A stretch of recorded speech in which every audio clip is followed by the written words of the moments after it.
At this time, I'd like to ask if Archbishop Jones would come forward.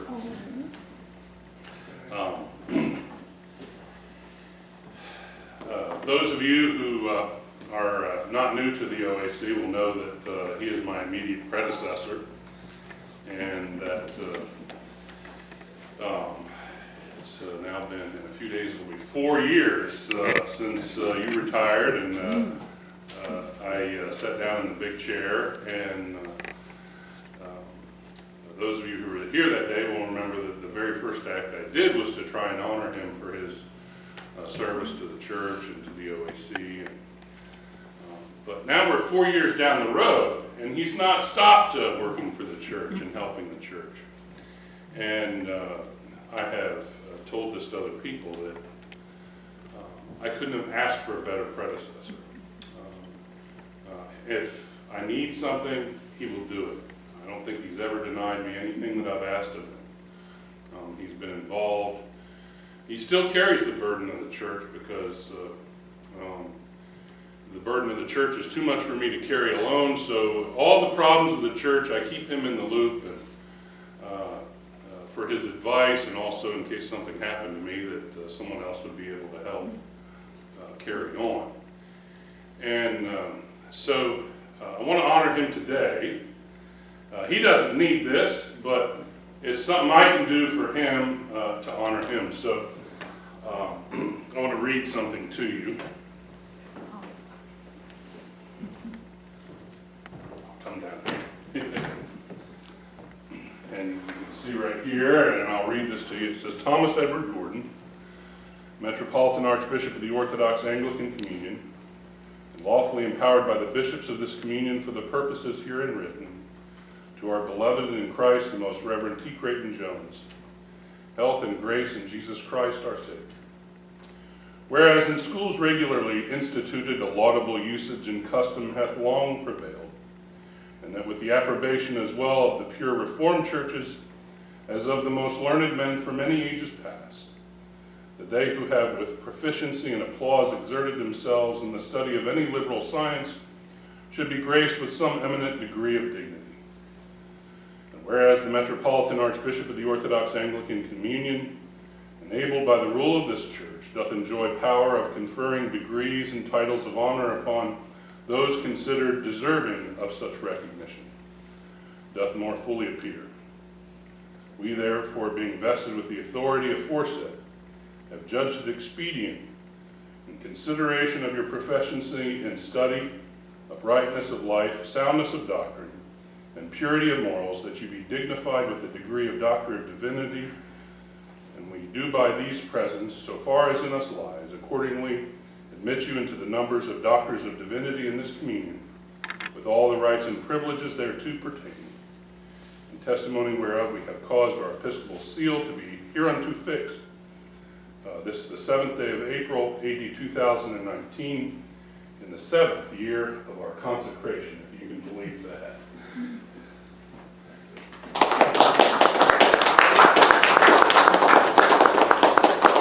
One more.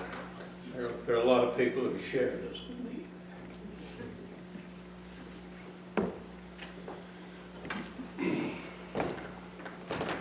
Thank you, Father Wood, for letting me hijack your service for a couple moments. In the name of the Father, and of the Son, and of the Holy Ghost. Amen. So, Jan and I were actually just talking about this last night. But, a couple decades ago, Janet and I had young children, and we had a couple bad experiences with daycares. I won't go into those, but those are long stories in themselves. But we decided what we would do is Janet would work during the daytime and I would work at night. And I was able to find a good insurance job at night, and so that worked out well. But this was interesting for me because it was the first time in my life that I'd ever been home during the daytime. You know, you're in school during the daytime, you work during the daytime, and here suddenly I am at home during the daytime.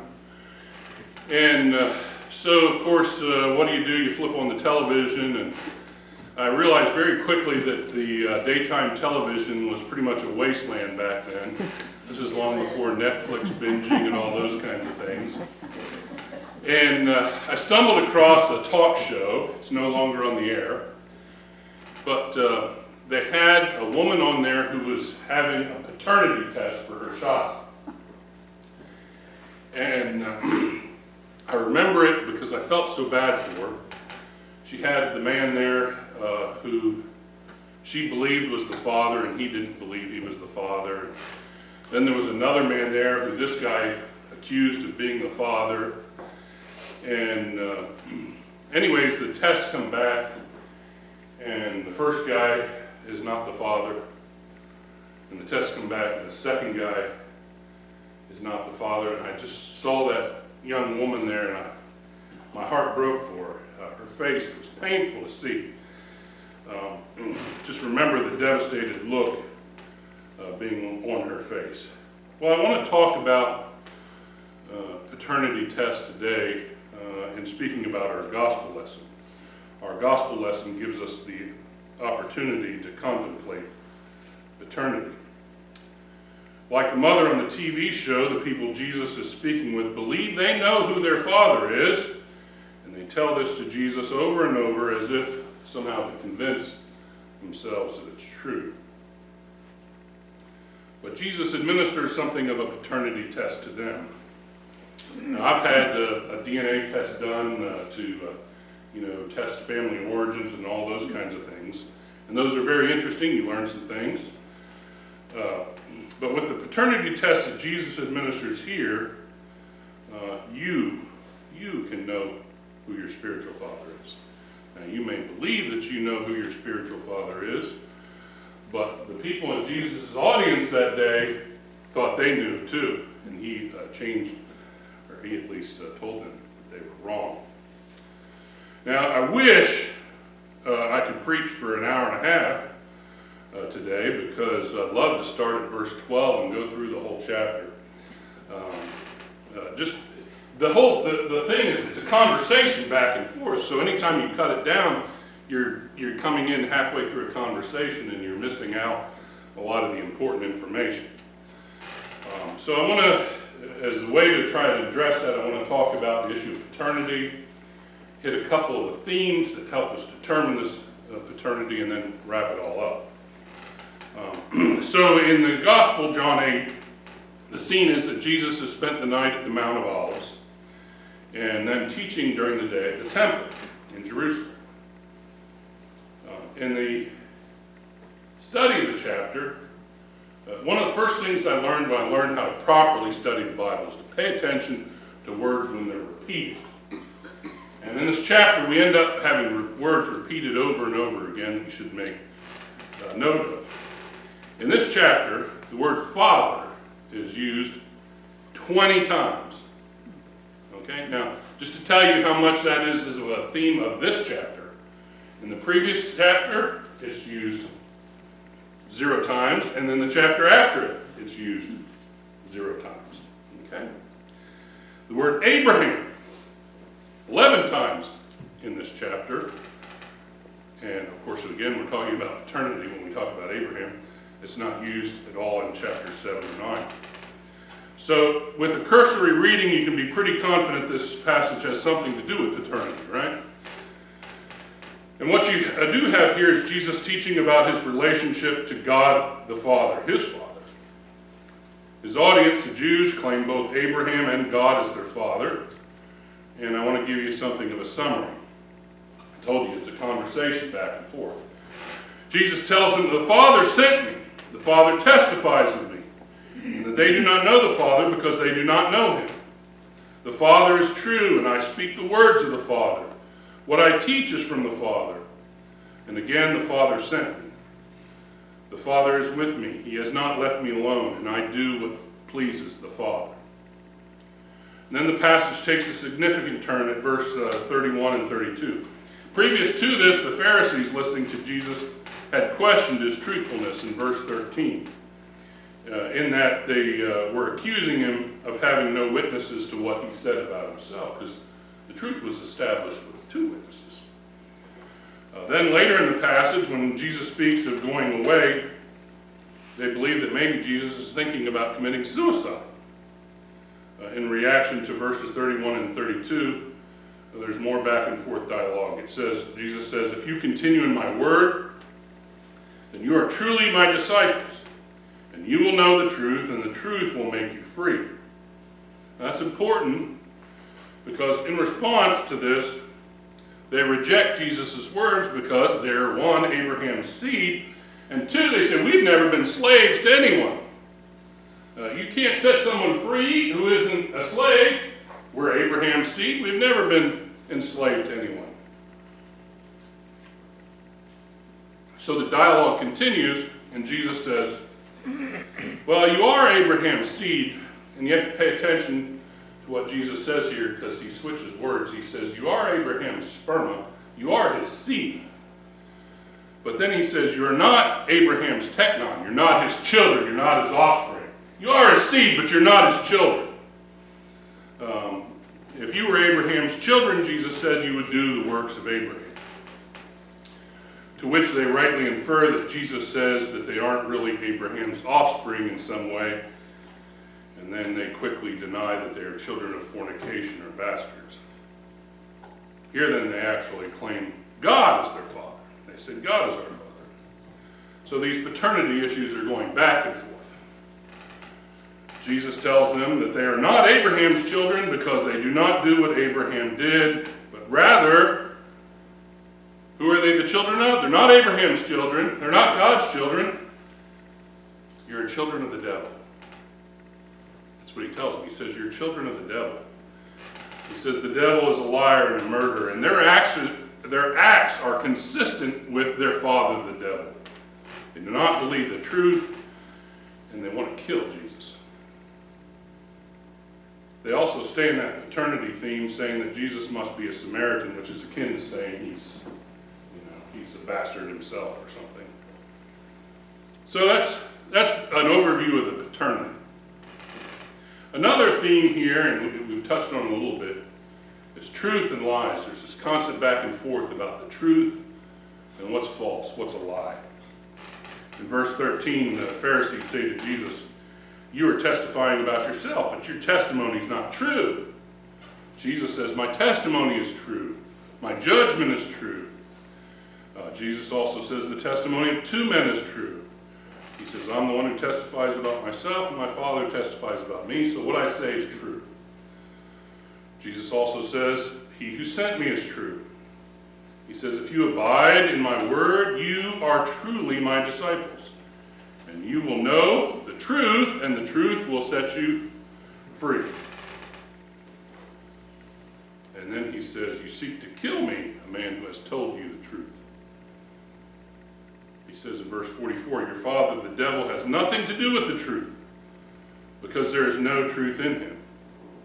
When he lies, he speaks out of his own character, for he is a liar and the father of lies. Verse 45, Jesus says, because I tell you the truth, in contrast to Satan, you do not believe me. And in verse 55, if I were to say that I do not know him, I would be a liar like you. But I do know him, that is the Father, and I keep his word. So you see this theme of truth and lies back continually through the passage. Now there's another theme in the passage, life and death. And these two themes, the truth and the lies and life and death, are important for us if we're going to be able to take a paternity test. So listen to what the passage says briefly about life and death. Speaking about Jesus, when Jesus talks about going away, he says, surely he will not kill himself. And then Jesus says to them, therefore I said that you will die in your sins, for unless you believe that I am he, you will die in your sins. And Jesus says to them, yet you seek to kill me. You are seeking to kill me. In verse 37 and 40, verse 44, your father the devil, and you want to do the desires of your father. He was a murderer from the beginning. Jesus says in verse 51, if anyone keeps my word, he will never see death. The Jews said to him, now we know that you have a demon. Abraham died, and the prophets also, and you say that if anyone keeps my word, he will never see death. You are not greater than our father Abraham who died. And then Jesus says, as if to conclude, well, we'll conclude the whole passage with this. He says in verse 58, "Truly, truly, I say to you, before Abraham was, I am." Therefore they picked up stones to throw at him, but Jesus hid himself and went out of the temple. This day the Jews did not murder him by stoning him, but soon they would have their blood. The crucifixion of Jesus Christ was murder. It wasn't an accident. It wasn't injustice in accordance with Jewish or Roman law. It was an act of humans acting consistent with their father, the devil, who's a murderer from the beginning. Like father, like son, as we say, right? Fortunately, it was all part of the plan of God. So we've taken a look at this theme of paternity and what it has to do with this passage, and also these great themes of life and death and the truth and lies. I wonder where you stand on these things. Do you claim God as your father? Do you claim Abraham as your father? We had a good epistle lesson on that, I think, just last week, the week before. Or is your father the devil? What about the truth? Are you a truth teller? Do you love the truth, or are you a liar like the father of the lies? What about life and death? Is your heart full of murder, like one who was a murderer from the beginning? Now, you may think it's preposterous that I would even ask these questions of you, right? You're people here gathered in church on a beautiful Sunday, sunny day. What would you be? Children of the devil, right?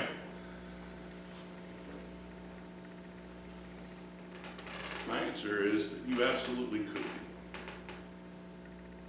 Consider where this dialogue that we looked at today in this chapter took place.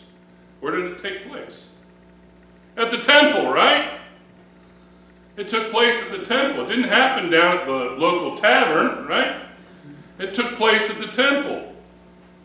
Who were these people that were there? Were these hellions that were there? No, these were people who went to the temple and considered themselves the children of God and the children of Abraham.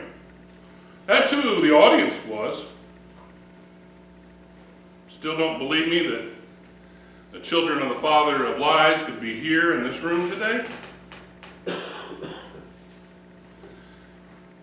Verse 31 is very interesting. Listen to verse 31. So Jesus kept on saying is the idea, to the Jews who had believed on him. Who is the audience that he just called the children of the devil? Jews that had believed on him. That's who he just called children of the devil. So I'm telling you that I absolutely believe that there can be people gathered here today that are the devil's offspring. You can be in the right place to be for worship. You can be from the right family. And you can even have some belief in Jesus and still be of your father and of the devil. What is the dividing line? How do you know if you're children of God? How do you know if you're the spiritual offspring of Abraham, an adopted child of God, or the devil's offspring? Jesus doesn't give his audience any choice.